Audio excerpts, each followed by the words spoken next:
Hey folks, as you can see, it's a little bit windy out here today, which made it unsafe for us to get onto Lake Erie, but that doesn't mean there isn't some great fishing to be had right here on the Grand River in Haldimand County. Oh, it's walleye. Beautiful. Couldn't get out on the lake because it's a little bit windy, but that doesn't mean you can't still go fishing and catch a walleye. That's a typical Grand River walleye right there.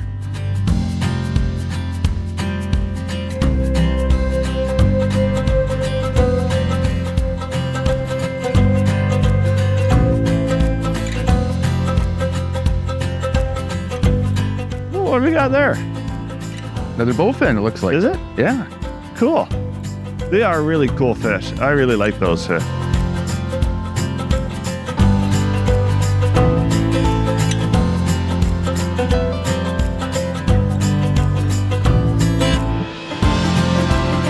Little chunky little catfish. Kind of cool how they got a little outline on their tail.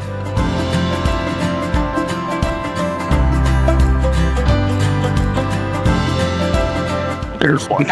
It's got some power. It sure does. That's oh my goodness. Target species walleye. You know, we got a possibility of catching a variety of different fish here. This is my biggest sheephead.